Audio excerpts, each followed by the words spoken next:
Trojan family, Trojan gang. Mr. Fight On Forever's in the building. And today I'm finna tell y'all what I seen at spring practice for USC. Right? I was there in attendance. So I'm gonna tell y'all one thing.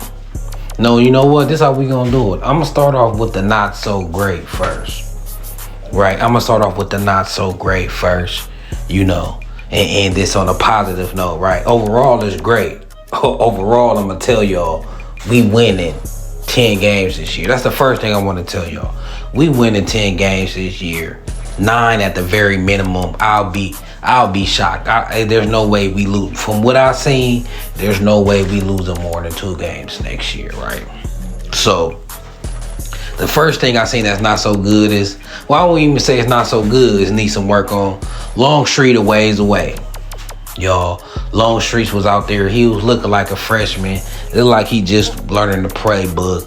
Some plays he was out there is like, what are you doing? He kind of remind me of Myalba on sometimes when Myalba first came in, and how he'll look lost sometimes and be like, what are you thinking? What are you doing? So Longstreet looked like a freshman out there mentally. I'm telling y'all, if Myalba was to go down, we'll be tough treading with Longstreet. It look as far as it look right now with him in the spring. But this is an NFL level offense. He coming from a high school offense. It's kind of be expected. But from the physical standpoint, he the real deal, right? Now I ain't gonna lie, he looked like he like 5'9" out there, right? I don't know if Longstreet really 6'1". He looked like 5'9" out there, but he is out there standing next to players 6'5" and standing next to Myalba, who like 6'5". So, but on the positive side with him, he do got that arm talent, and he can take off. He can take off. He's a problem for the defense with his feet. He will give you that business. There ain't nobody open. He will take off and move them chains. So the physical talent is there. With Longstreet, he's a ways to go though. As far as mentally, I could tell he's out there thinking instead of just reacting. It ain't coming natural yet. Sam Heward is better than what y'all think. If the season started today, Sam Heward probably be the number 2 quarterback. From what I seen, it looked like he grasped the offense better than Longstreet, right? Another thing, our run game was non-existent. Our run game was non-existent. I didn't see no plays over 4 or 5 yards run game. The run had at least been averaging 3 yards a carry from what I seen. And we're going to be able to have to run the ball in the Big Ten, right? So that's the only 2 things that I could say that's on the negative side, I guess. Really, to me, it ain't with Longstreet, because that's what we to be expected, right? Young freshman kid.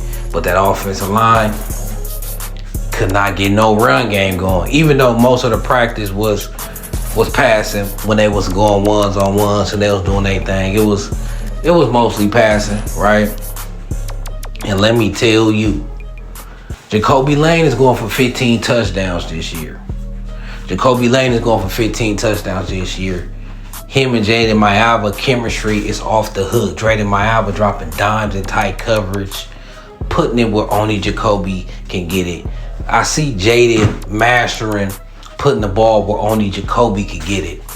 They got that chemistry, I'm telling y'all, and the go-to in the clutch, Jaden Myalba is going to be looking to Jacoby Lane. Now, it was this one possession where it was Myalba and Jacoby Lane the whole drive. The whole drive. Jacoby caught every pass. They went down the field. He's completely unstoppable. Jacoby is one of them dudes. If he's one-on-one, he's wide open. If you're accurate enough to put the ball where only he could get it. If he could get you on the outside shoulder and the quarterback could put it on the inside, it's a catch. If he could get you on the outside shoulder and the quarterback could hit you on the outside, it's a catch, right? And Makai Lemon wasn't active. He wasn't full go. So I could just imagine Makai full go to have that other option. Jaden got hella chemistry with Jacoby. That's what I seen. For sure. And Jaden is better. He had more look. This is one of the main reasons I'm saying we win 10 games, because Jaden is better than when we last seen him. I see Jaden then took a step in his offense, and he got more command of the offense that he had last year. He looked more comfortable, and he looked more accurate, more consistently accurate, right? So the fact that Jaden Mayava is already that he already a better quarterback in spring, I could just imagine the progression in summer and fall, and that let me know he's been working hard and he been in the film room. You could tell that he been in the film room. Jaden Mayava is gonna do his thing next year. I got Jaden Mayava easily with 27, 28 plus touchdowns easily next year. Easily. He gonna be one of the top quarterbacks in the conference. That's what he looked like, right? Now, the other good thing, let me tell y'all, that D-line is the real deal. That D-line is the real deal, y'all.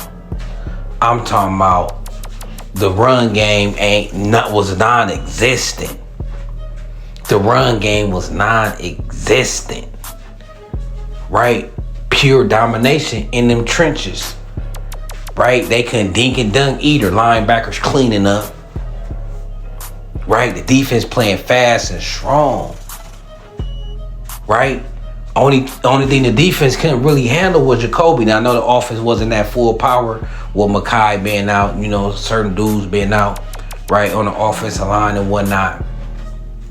But damn, our defensive line, it's a different defensive line. Our defensive line is better as well. So we would 7-6 last year. We was a couple of plays from winning 2 or 3 more games easily. And this year we coming with a better quarterback and a better defensive line. Right now, is the offensive line weaker? I don't know. That could be a tribute to the defensive line, but our defensive line is definitely better than our offensive line. So we gonna really see how good our defensive line is. Our offensive line is. We gonna have to wait till we play a great team. I'm telling y'all, see how dominant our defense is, right? Like if our defensive line completely destroyed Purdue, Northwestern, like them first early Big Ten games, we know we gonna beat the Missouri State and they gonna dominate them. But if they destroy Purdue and Michigan State like they supposed to, like an elite line supposed to, then I'm gonna be like, okay, our O-line was just going against an elite defensive line, right? If our defensive line don't dominate Purdue and Michigan State, then I'm gonna worry about our offensive line. Okay, you was dominated by a line that's not dominant, probably good but not dominant, right? So we gonna see, right? But the offensive line production actually looked flipped. So last year the offensive line was better in the run game and weaker in the pass. This year with Page and Justin and Tobias, the pass rush looked a little bit better, but at the same time we got a lot of sacks, right? We got a lot of sacks, and this line won't be able to protect Miller Moss because Sam Hewitt, the backup, he ain't mobile at all. So when it was pressure coming for him, it was over. He was getting sacked. Mayava could scramble a little bit, but he got some sacks. So it's like, our offensive line, I ain't gonna lie, it's a question mark. But they had their moments where it's like, okay, y'all handle the defensive line that play, now do it again. But the defensive line was winning 3 out of 4 plays off top against the offensive line. Especially the second unit, and that's another thing I want to tell y'all. No, before I even get to the second unit, let me get into the standouts on the defensive line. Ja Jarrett. He gonna be a dude. He gonna be a dude. You know what I'm saying? What I was looking at, you had to double team him basically. You had to basically double team him. The only one I think on our line that can really handle him one-on-one, could go back and forth with him, is Jayon Ray Reed. Anybody else, he whooping. He was whooping. He was getting penetration. He was getting penetration consistently. And Devon Tompkins is going to be a problem. I think that's going to be our starting 2 tackles right there. Jarrett and Tompkins, and have Silver behind them, right? Defensive line looking good, and you still got G-Day.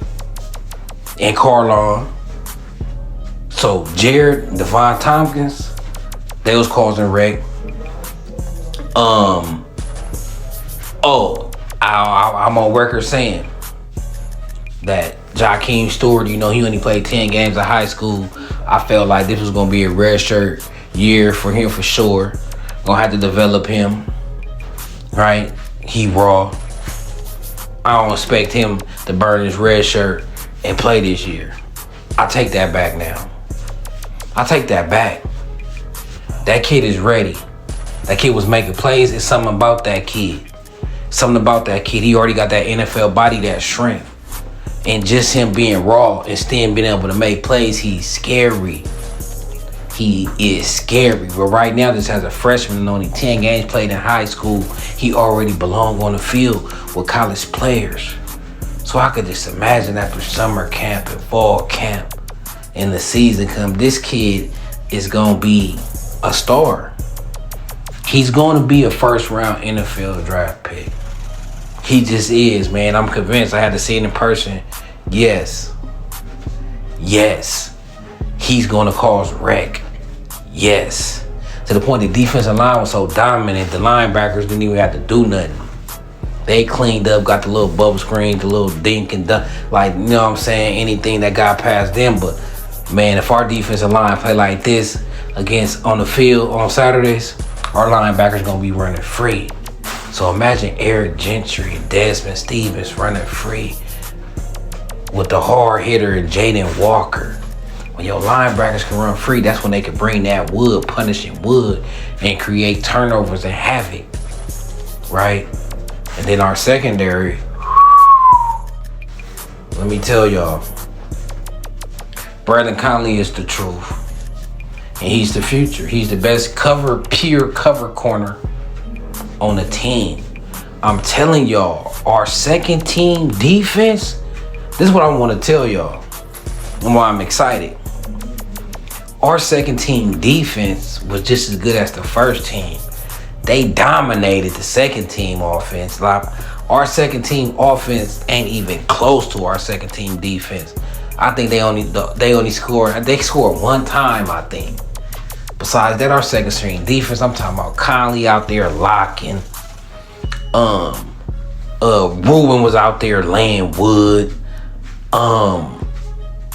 I actually seen DJ Harvey run a little bit with the second unit and the first unit, and Marcellus Williams too.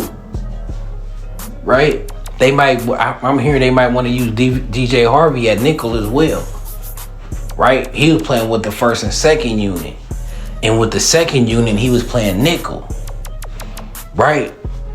But out of that second unit, the Conley, the Ruben, the Marcellus, the Jaden Walker, the Elijah Newbies, the Carlon Joneses.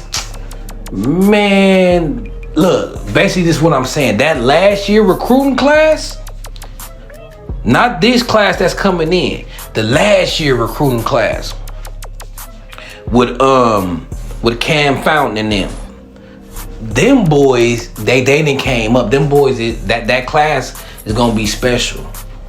It's a lot of ballers out that class, right?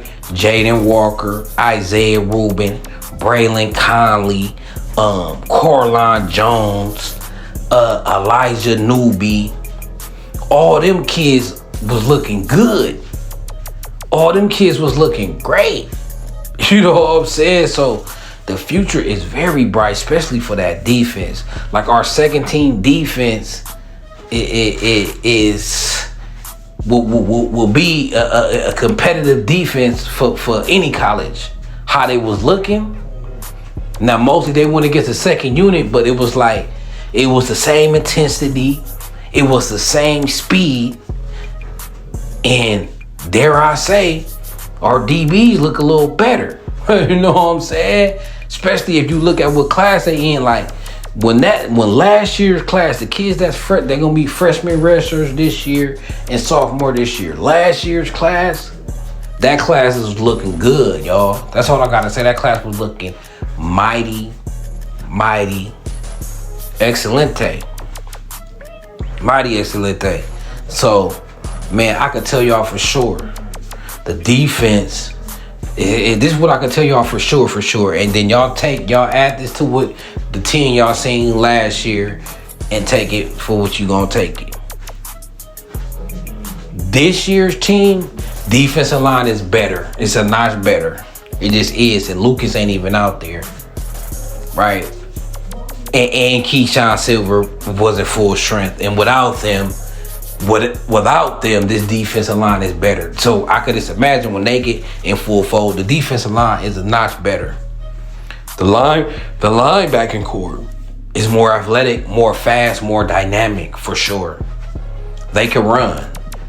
Gentry, Stevens, Walker, Madison, Garrison, Madden, them dudes could run. They could run at the linebacker. And then the DBs, the depth, the young dudes that's up next. Braylon Conley, right? The Isaiah Rubens. Marquise Gallegos, his body didn't transform. And there's talent back there. Then you add Kenny Urlacher. You get what I'm saying? I believe the DB unit is definitely better. Now, instead of one NFL safety, we got two NFL safeties with Kamari and Benson Fitzgerald. DJ Harvey, NFL level type corner as well. So we got three NFL level players in the DB. And then behind him, we got young dogs that's ready, that's not far behind them at all. I'll say Braylon Conley is the best pure cover corner on the team. To me, he looked better than Harvey. And Harvey was solid. No knock on Harvey. Harvey a baller. He going to the NFL. And this is only one practice, right? This is only one practice. I ain't saying he better. But for this one day, Braylon Conley was a lockdown DB, the best DB on the field. Right? Ruben was the most versatile DB on the field. He was playing nickel and safety. And Marcellus Williams, he made a play too. So, I'm telling y'all, our defense is going to take a step up. Now, as far as the offense, I can say this about the offense. Jaden Mayava is a better quarterback. Jacoby Lane went from very good to dominant. Right?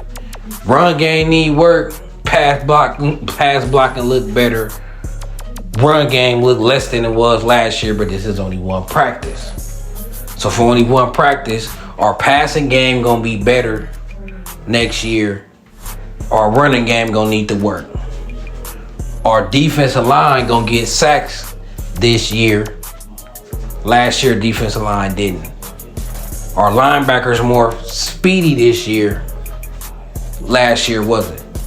Y'all, we a better team this year. We a better team. And we probably ain't done with the portal. Right? We probably ain't done with the portal. So, looking at practice, don't be surprised if USC grab another offensive lineman. I'm telling y'all. Right? Because the back and forth wasn't even this practice. So, y'all, we got a monster defensive line. We do. Right? They're going to be better than next year. You ain't going to be able to methodically run the ball and wear this defensive line down. What happened against Michigan last year, that ain't going to happen this year. This team, stay away from the injury bug. 10 games, y'all. Buckle up. It's going to be a fun year next year. We're going to do our thing. We're going to have fun next year, y'all. And even be more excited for the year after that. So I'm telling y'all, it's up. Walk out with your head high and your chest out. And talk confidently about USC. Because they going to back it up on the field this year. Telling y'all, we ain't having more than 2 losses. Definitely not more than 3. I could bet my soul without major injury, without Miami getting injured, without major injuries, we're going, at the minimum, I'll bet my soul on 9-3 from what I've seen.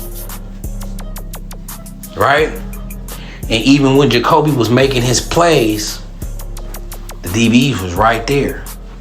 Oh yeah, and Corey Sims, he looked better than I thought too. I seen Corey Sims. I know it's different when there's 100,000 people watching, but I seen Corey Sims line up and beat the one team. I seen him line up against DJ Harvey and get him. I seen him line up against some ones and win. Corey Sims. He got that like deceptive speed. Don't look like he going that fast until you see it like at field level. So that's another young kid. What other freshmen I can think of, y'all? Corey Sims, he had caught my eye a couple plays he made. None of the freshman DBs really caught my eye. I know Corey Sims had caught my eye. That pretty much was the only one that come to mind as far as true freshmen. But them freshmen, Cass Jacobson as well. Number 98, Cass Jacobson. Yeah, he's strong. Cass Jacobson is strong. He gonna be what we want Gavin Meyer to be. Cass Jacobson gonna be that nose tackle that we need, cause he already got that college strength. I seen him going against kids above his class, and he was able to overpower. You know what I'm saying? Cass Jacobson gonna be a dude, right? He gonna be a dude. And our defensive lineman is big. Like, they really big dudes. So I'm excited about this team, especially the defense. So when I'm watching this team, it's gonna be all about, we gonna go as far as our offense can take us, because our defense, well, we gave up 24 points a game last year. I bet y'all this year we be under 20 from what I seen. I bet y'all this year we gonna be around 19, 20 at the max. And especially because our strength is the run game. I feel like if there's any weakness in our defense, I feel like you'll be able to pass on us better than you can run on us from what I seen. Not saying the DBs is weak, but the defensive line is the best unit on the team. And it looked like running against us will go against our strength. So we gonna force a lot of Big Ten schools that like to run. We gonna be forcing them to pass. And since our defensive lines look so dominant, we was allowing nothing on the run. On third downs, we're gonna be able to pin our ears back. Even sometimes on second downs. Because if a team rush for 1 yard or no yards on first down, they probably passing the second down. So we gonna be able to pin our ears back. And let me tell you, Jakeem Stewart, Newbie, Fountain, Braylon, they was getting after it.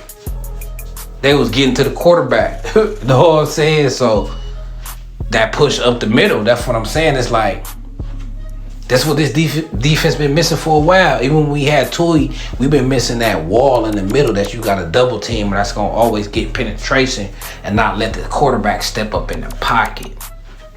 Push that pocket back. We got some pocket pushers. Oh, I ain't gonna lie, Floyd Bucard, he stand out too. Floyd Bucard is one of them players that's quicker than I thought, right? He carried his 300 pounds compactly, like he don't even look 300, but he play like he 300. I know he 300, but I'm just saying the way he moves, like the way he carry it. Yeah, Floyd Bucard, definitely. Yeah, Floyd Bucard and cat, like we like that, like we got some dogs from last year's class too. From the 25 class, we got some dogs. These new freshmen, Jacobson and Bucard, look like they could play now, bro. Like they could give us some snaps now. So the future is set. Coach Henny and USC already got our defensive line rolling in the right direction. It's already there. They got to perform to their potential. It's about getting that offensive line. Y'all, if our offensive line can get it together, we might could go undefeated to the Big Ten championship game. That's what I seen. Like, every other position group was Big Ten championship appearance worthy. The defensive line, the linebackers, the DBs, the wide receivers, the quarterbacks, right? I can't really judge the running backs because the D-line was crashing. But looking at the running backs before they came here and their history and their talent, they Big Ten championship worthy too. So y'all, all we gotta worry about this year, I guess it was probably the same thing last, but we was worried about the defense last year and how it was gonna be. We knew it was gonna be better, but we still worried about it. I'm telling y'all this year, don't worry about the defense. all eyes on the offensive line. And remember, we got a new offensive line coach. We got a tight end that moved to offensive line coach, so he a rookie at that. So from what to look at on the field, the coaching change, the production, the offensive line is what to keep the eye on. If we could get the offensive line to take a step better than it was at the end of last season, because at the end of last season it wasn't that bad. It was actually decent at times for most of the times. If we could take that step from being decent all the time, when we was decent some of the time at the end of last year, we could be consistently good all the time, we're winning 10 games guaranteed, and 11 and 12, 11 and 1 and 12 and 0 in the regular season in play. I'm not exaggerating, USC fans. I'm not exaggerating, right? We can win anywhere from 9 to 12 games. What I seen on that field, eight wins wouldn't be acceptable. Something went wrong. Somebody got hurt. Bullshit play calling again or something. That's the only way, y'all, and I promise y'all that. So O-line, develop them. They need to take that set this summer, this fall, and then have that play calling right. And we got our play calling right, and that offensive line get all the way right to the potential that I know it got. That's 11 wins, y'all. But I'm gonna put us at 10-2. Book that. I'll book that to Vegas. If y'all bet, I'll book a 10-game win USC right now. I'm telling y'all. Cause from looking at the practice, I could easily see 6 wins on the schedule. Like, look at how they look like. And looking at this schedule, like, yeah, Missouri State, they ain't got no chance. Michigan, Purdue, like, nah. They getting smashed. Illinois, nah, get out of here. Like, get out of here. Our defensive line alone gonna smother you. Right? So they got 5 wins just rolling out the bed, even though it's college football. They can't approach it like that, and you can't approach it like that. We seen what Northern Illinois did to Notre Dame, who went to the playoffs. Right? So any team can whoop any team. But if USC come and not be bullshitting, not have a horrible off day, it's 5-6 wins from this looking at the talent level that's guaranteed. Then out them 5 wins, that's just, you can look at the schedule, 5 or 6 that's guaranteed. It's another 2 or 3 that they should. Only one that they should not probably win is, I say, maybe Notre Dame, Michigan, and Oregon. Right? But Michigan ain't got no quarterback. They didn't have no quarterback this year. They're looking at a freshman. And then we play Michigan at home. So looking at Michigan roster, what they lost to the NFL draft, they lost a few players to the NFL draft. Looking at their roster at home, we should get that. So the only ones that maybe we shouldn't be favored is Notre Dame and Oregon. Them the only 2 losses I could see that's possible. Maybe Michigan, because you know Michigan, a great school, blue blood, they got great coaches, so we can't underestimate them. But if I look at Michigan roster right now and I look at SC, I feel like SC got the advantage. So book it, y'all. 10 wins, SC. At the worst, bar major injuries, is 9. Book that. But until then, man, it's your boy Carter Sports. It's Trojan City. It's SC. So let's go.